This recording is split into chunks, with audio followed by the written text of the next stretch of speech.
대좀사입니다. 딸내미입니다. 오늘은 그 집 근처에 있는 스텔라 떡볶이를 포장해 왔어요. 구성이 굉장히 알차고 가성비가 좋더라고요. 맛있어 보여서 준비를 했고, 그리고 제가 따로 끓인 우동과 함께 먹으면서 이야기를 해보도록 할게요. 스텔라 떡볶이 처음 먹어봐요.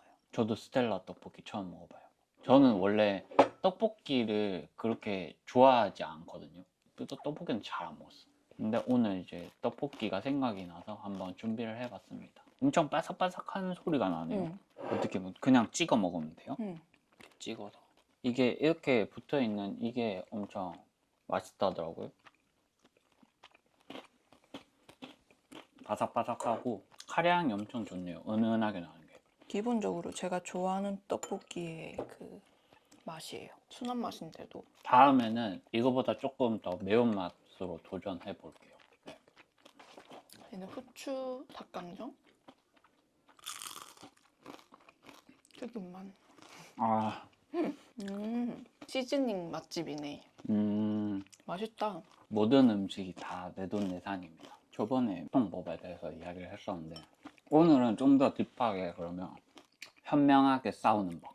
저희는 근데 결혼하고 크게 막 싸운 적은 있긴 있나? 있긴 있었겠죠? 그러니까 그 큰이라는 게 주관적이어가지고. 그러니까 막 우리는 막 그렇게 크게 언성이 올라가거나 막 폭력적인 행동을 한다든지 비난을 하거나 욕설을 한다든지 그러지 않거든요. 사실 싸운다는 게 갈등이잖아요. 갈등이 있는 건데 일단 왜 갈등이 있는가를 들어가다 보면 각자가 뭔가 긁히는 부분이 있단 말이지. 그걸 찾는 게 먼저인 것 같아. 근데 몇 번 싸워봐야 돼. 일단 몇 번 긁혀보고. 왜냐면 이게 해결이 안 되면 계속 반복되거든요. 그 똑같은 뭐라고 해야 되지? 똑같은 문제? 똑같은 부분들. 사이다 보니까 예전에 엄마가 시장에서 백년초를 사서 사이다 이렇게 절여놓으면 사이다 보라색 되거든요. 찐득찐득해지면서. 네. 그거 생각나. 그거 맛있는데. 제로 맛이다. 죄책감을 좀 덜 수 있는. 그래서 아까 그 이야기로 돌아가면 이게 싸우는 포인트가 보면 제가 생각할 때는 반복적으로 그 상황에 계속 이제 노출되는 그 부분에서 이게 마찰이 일어나서 싸움이 시작된다 생각하거든요. 그래서 그 부분들이 계속 노출이 되면 이게 그게 쌓이는 거죠. 쌓이다가 한 번에 이제 폭발하듯이 나오니까 거칠게 이제 표현을 하게 되는 거예요. 근데 그런 걸 일상에서 좀 저희는 그때그때 조금씩 이야기를 하는 편이에요. 그 이야기를 하는 걸 엄청 거칠게 막 이야기를 하는 게 아니라 그런 부분들이 떠오를 때 자연스럽게 편안하게 이야기하는 분위기를 서로가 이제 형성을 하기 때문에 그렇게 쌓이게끔 두지 않는 것 같아요. 그리고 뭐 연애할 때도 그랬었죠. 뭐 사소한 그런 부분들이 있더라도 다 그냥 이야기를 해주는 거.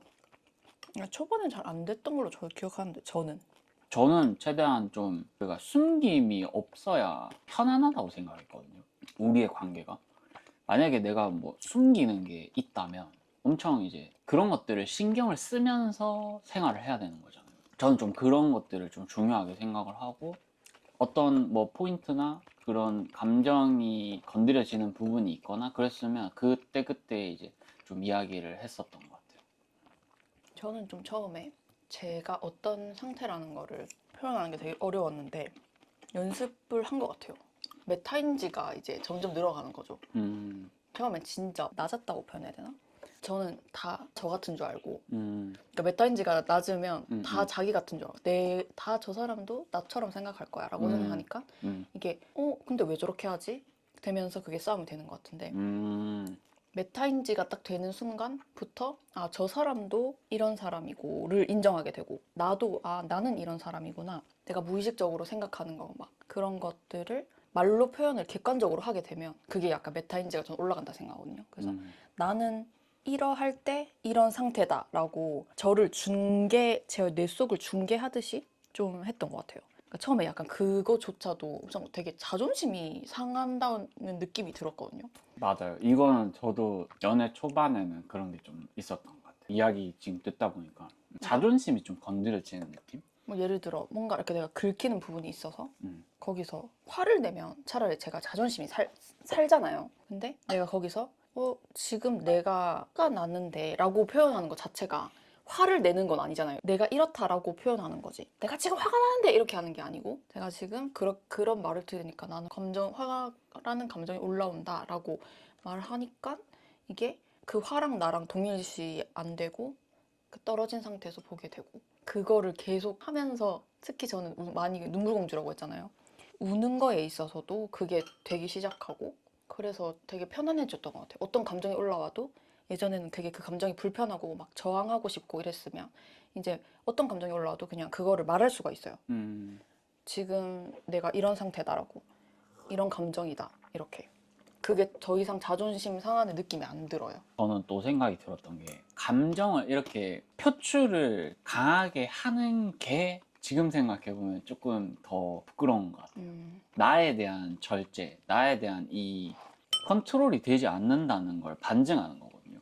나의 이 감정 상태에 대한 이해도가 떨어지고 그런 이해가 없기 때문에 그런 것들을 그냥 무작정 표출하게 되는 거죠. 타인에 대한 상태나 이런 것들을 고려하지 못하기 때문에 그냥 이제 내가 편하고자 이제 그렇게 했던 거라고 생각이 들고 그런 걸 이제 자각하기 그러니까 메타인지가 올라가면서부터는 타인에 대한 배려심이 지능과 직결되어 있다라는 걸 이제 확실하게 인지를 하게 됐고 그런 것들 자체가 다 이게 빨리 돌아가야 되거든요. 공감이라는 게 굉장히 큰 지능이 필요한 영역이라고 이야기를 하더라고요. 네, 그런 것들을 이제 접하다 보니까 사람이 이제 멍청해 보이고 싶진 않잖아요. 저는 그랬거든요. 나는 멍청하고 싶지 않았어요. 그래서 좀 더 의식적으로 계속 연습하려고 노력했고 아내와 그런 거에 대한 주제로 이제 대화를 많이 시도를 했었고 그래서 우리는 서로 대화가 평소에도 좀 많아요. 네, 지금 이렇게 이야기를 하는 것처럼 뭔가 지금 나누는 것보다 이제 굉장히 좀 더 철학적이고 종교적이면서 뭐 그런 것들을 다루기도 하고요.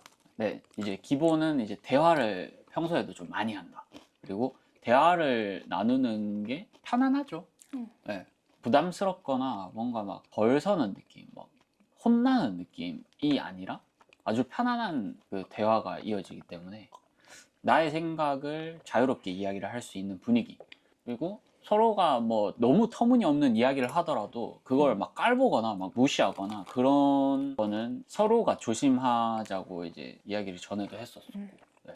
그런 게 조금 막 있었잖아요. 아이디어를 엄청 잘 내요. 근데 그 아이디어라는 건 날것의 형태로 막 이렇게 올라오게 되잖아요. 그렇기 때문에 기발한 아이디어도 많이 나오게 되는데 처음에는 저는 그런 게 좀 힘들었었거든요. 도대체 왜 지금 이런 이야기를 나에게 하는 거지? 이런 것들이 좀 있었어요. 근데 나중에는 이제 그런 모든 게 장점이라는 걸 이제 인식을 하고 나니까 더 도와줄 수 있으면 더 도와주고 싶고 또 그로 인해서 우리가 얻고자 하는 결론에 이제 도달하는 속도가 빨라지는 거죠. 그래서 서로 계속 좋아지는 거죠. 네. 그런 게 이제 또 얼굴에 또 드러나는 것도 있는 것 같고. 그러니까 제 생각입니다. 이거. 네. 근데 우리 초반에 갑자기 네. 그 생각 나네. 이제 늙었을 때 모두가 늙잖아요. 네. 늙으면 이제 주름이 생기잖아요. 네. 근데 좀 그런 거 기억나요? 우리 막 주름 예쁜 주름 있게 하려면 많이 웃고 아, 이거 맞아요. 배우자에 따라 그 주름이 달라진다고 하더라고요. 맞아요. 그래서 많이 웃으면 이제 웃는 주름이 생길 거고 많이 찡그리면 찡그리는 주름이 생길 건데 막 몇십 년 뒤에. 그래서 우리가 그때부터 그냥 계속 웃어요. 그냥 서로 아침에 그냥 일어나면 웃고 눈 마주치면 웃고 그냥 돌아다니다가 딱 마주치면 웃고 일부러 주름을 만들려는 건 아니겠지만 그래서 그런지 저희가 밖에 나가면 분위기가 비슷하다. 웃을 때 진짜 똑같이 생겼다. 이런 말 진짜 많이 듣고 그래서 그게 진짜 중요한 것 같아요. 아까 내가 막 아이디어 잘 낸다고 했는데 거기서 예를 들어 막 뭔 소리야? 뭐 예를 들어 막 그런 식으로 비난을 한다거나 좀 깎아내린다거나 이런 반응을 했으면 좀 나도 뭐 방어하거나 회피하거나 이렇게 되겠죠. 뭐 제가 아예 이제 그런 소리를 아예 남편한테 안 하거나 아니면 화를 내거나 왜 그렇게 말하냐고 그럴 수 있었을 것 같은데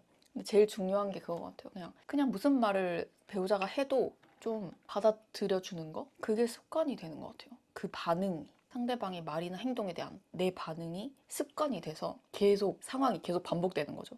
예를 들어 그냥 저희 부모님 세대 보면 좀 약간 다는 아니겠지만 제가 본 부모님들의 화법을 보면 특히 이제 아빠들이 엄마들한테 살짝 깎아내리는 듯한 반응을 되게 많이 하거든요. 그러니까 제가 경험한 바로는 그게 되게 습관이 되어 있구나. 저 부부는 이렇게 본단 말이죠. 그분들도 의식적으로 하지 않으면 당연히 그냥 무의식적으로 나오는 말을 계속 하게 될 거고 내가 의식적으로 다른 말을 해야지라고 하지 않으면 이런 반응 같은 건 되게 순간적인 반응이잖아요. 그러니까 나한테 그냥 제일 쉽고 편한 반응이 나올 거란 말이죠. 그러면 엄마들이, 아내들이 뭘 했을 때 그거에 대해서 막 이렇게 반응을 한다든지 좀 그게 뭔데? 왜 저렇게 해? 이렇게 반응을 하는 걸 많이 봐가지고 우리 윗세대 이제 부모님들이 그러면 이제 힘의 균형이라고 해야 되나? 그런 게 생기는 것 같아요. 저는 부부는 진짜 그냥 제 부부의 개념, 저의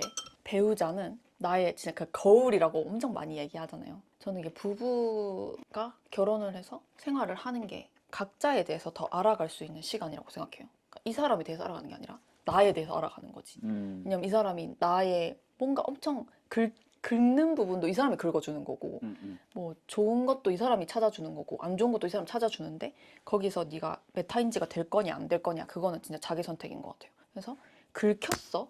그러니까 긁히면 내 안에 뭔가가 긁힌 거거든요.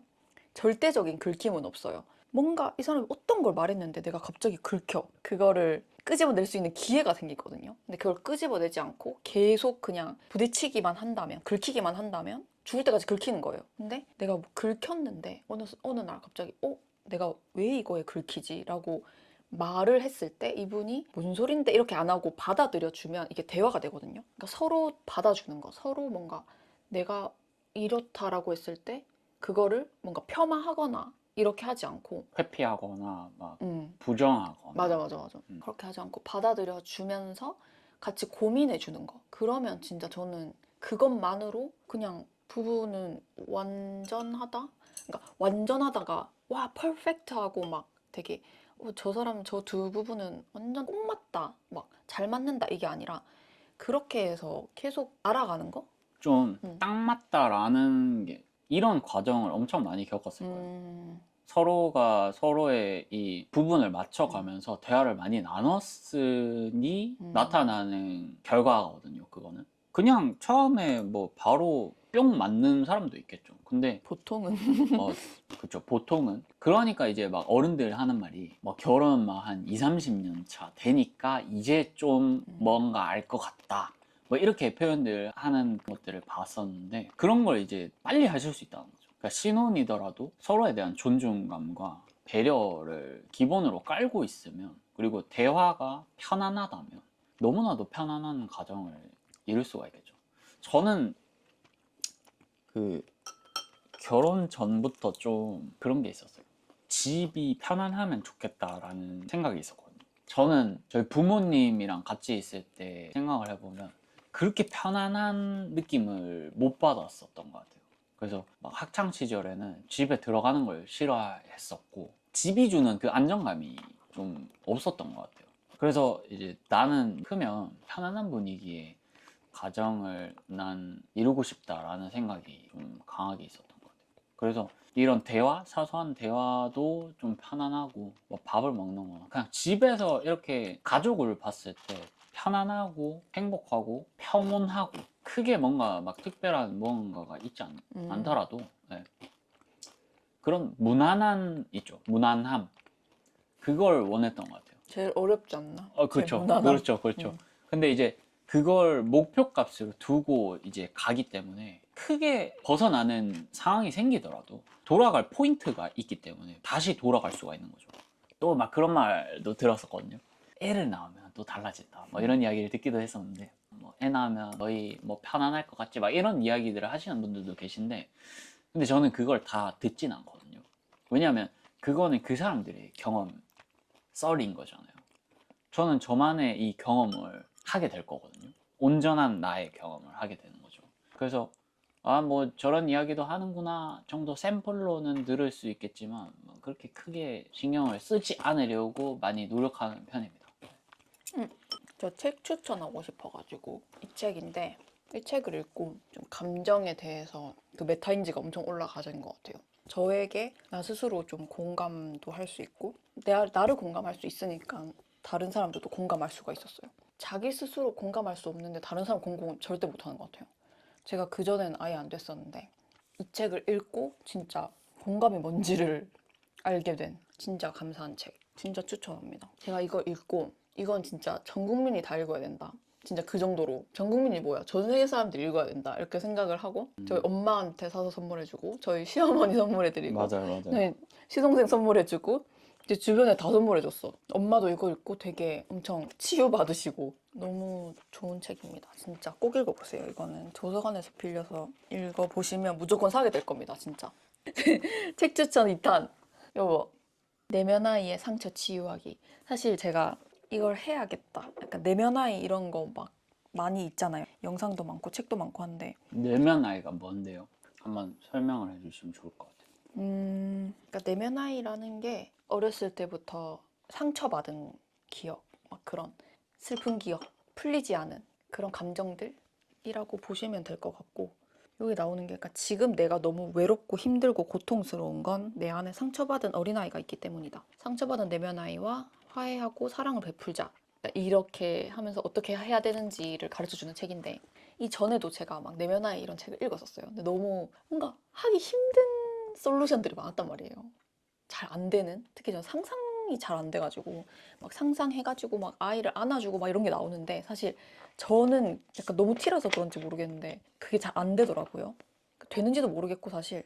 근데 이 책은 되게 이성적으로 잘 읽으면서 적용이 돼가지고 이것도 엄마랑 같이 스터디를 했어요. 제가 너무 엄마랑 이제 공통점을 많이 찾다 보니까 내면적으로 엄마는 지금까지 이런 작업을 한 번도 해본 적이 없을 거고 아무도 이런 걸 가르쳐 주지도 않았을 건데 그러면 내가 느끼는 이 뭔가 감정적인 고통과 힘듦을 엄마는 50년, 거의 60년 가까이 그대로 지고 살았겠구나. 저는 그래도 30년인데 이걸 2배로 한다고? 너무 힘들 것 같은 거예요. 그래서 나만 하는 게 아니라 이건 같이 해야 된다. 이렇게 생각을 해서 엄마한테 이거 엄마도 사주고 같이 이거 읽자 해서 이제 읽고 그때부터 좀 엄마랑 이런 식으로 많이 책으로 같이 배웠어요. 저는 엄마가 저한테 가르쳐 줄 수 없었기 때문에 저도 그걸 아니까 엄마도 힘들었겠다는 걸 안 거죠, 제가. 그래서 저번에도 만약에 저희 또래 자녀분들이 이 영상을 보면 이제 부모님한테 먼저 우리가 하자, 막 이렇게 배워서 우리가 이제 먼저 할 때가 됐다라고 말씀드렸는데 이런 것도 좀 이렇게 하면서 제가 자식이 엄마 아빠한테 해줄 수 있는 게 이런 방식도 있구나. 왜냐면 공감이 되니까 서로 갖고 있는 걸 인정을 하면 연민이라고 해야 되나? 그러니까 나 스스로한테 연민, 엄마한테 연민, 아빠한테 연민이 생기더라고요. 그래서 그거를 어떻게 더 잘 행복한 쪽으로 이 사람이 행복했으면 좋겠잖아요. 왜냐면 우리는 행복한 부모님 밑에서 자라지 못한 사람이 저는 더 많다고 생각하거든요. 모르지만. 그러니까 내가 만약에 그렇다 그러면 책들로 배운 다음에 같이 또 공유하고 내가 이만큼 당신이 행복해졌으면 좋겠습니다를 좀 표현할 수 있는 간접적인 방법이라고 생각합니다. 저는. 이렇게 맛있는 음식 먹으면서 같이 서로 이야기를 해봤고요. 오늘 보신 이 내용들 뭐 자녀분들이 보시거나 아니면 부모님들이 보셔도 자녀분들께 또 이렇게 영상을 알려주시고 서로 나누면서 드는 나의 생각